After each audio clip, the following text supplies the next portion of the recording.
Pemirsa Khazanah, jika kematian telah datang, seseorang tak bisa lagi meraih keinginannya. Yang ada hanya penyesalan dan hanya bisa berangan-angan. Ia tertawan oleh amal perbuatannya dan tak akan dapat lepas darinya. Lalu apa yang paling disesali oleh orang yang telah meninggal dunia? Orang yang banyak maksiat dan durhaka kepada Allah biasa membiarkan hari-harinya berlalu dalam kemaksiatan dan kelengahan, mengulur-ulur taubat dan menganggap umurnya masih panjang. Ia tak sadar bahwa maut dapat menjemputnya tiba-tiba, dan begitu datang, ia tidak akan membiarkan yang bersangkutan mengejar lagi ketertinggalannya. Orang seperti ini akan berada dalam kubur sebagai tawanan atas amal perbuatannya, menyesali keteledorannya selama hidup, mengangan-angankan agar ia kembali hidup, agar ia dapat sholat meski hanya 2 rakaat. Ia baru menyadari betapa besar pahala yang Allah berikan bagi mereka yang sholat. Karenanya ia menyesal bukan kepalang akan hari-harinya yang terlewatkan, yang kosong dari ketaatan. Ia menyesal akan menit-menit yang ia habiskan sekedar untuk bersenda gurau.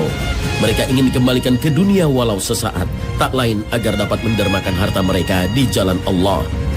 Lalu dari mana kita tahu orang-orang yang telah mati di dalam kubur itu menyesal dan berangan-angan? Allah Ta'ala menceritakan angan-angan mereka dalam firman-Nya.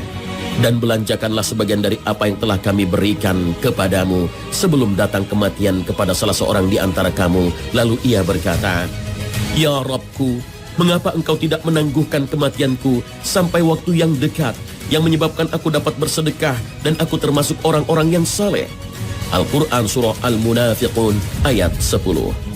Sayangnya, setelah kesempatan itu hilang, mereka baru yakin bahwa sedekah termasuk amalan yang paling dicintai Allah. Ia baru yakin bahwa sedekah dapat memadamkan kemurkaan Allah. Sebagaimana hadis Nabi, sedekah yang tersembunyi akan memadamkan amarah Allah.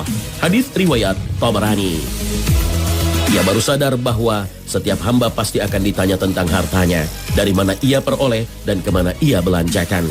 Setelah mati, orang baru sadar dan mengerti hakikat firman Allah Subhanahu wa Ta'ala.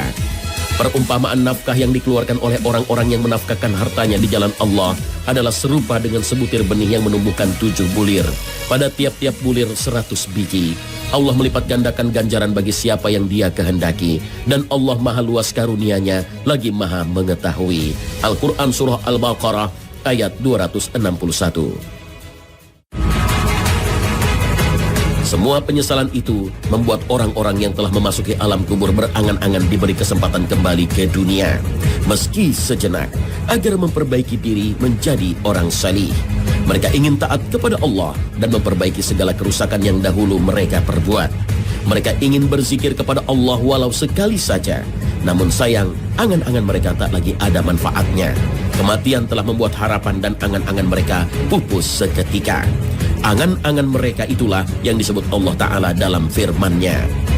Demikianlah keadaan orang-orang kafir itu, hingga apabila datang kematian kepada seseorang dari mereka, dia berkata, Ya Tuhanku, kembalikanlah aku ke dunia, agar aku berbuat amal yang saleh terhadap yang telah aku tinggalkan.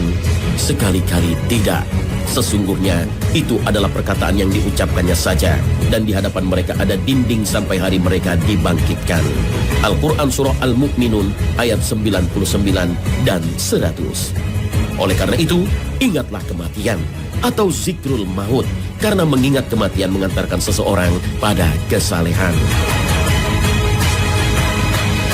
Zikrul maut atau mengingat kematian termasuk ibadah tersendiri. Dengan mengingatnya saja, seseorang telah mendapatkan ganjaran. Karena inilah yang diperintahkan oleh suri tauladan kita, Muhammad Sallallahu Alaihi Wasallam. Zikrul maut membantu kita untuk dapat lebih khusyuk melaksanakan sholat, sebagaimana sabda Nabi Sallallahu Alaihi Wasallam.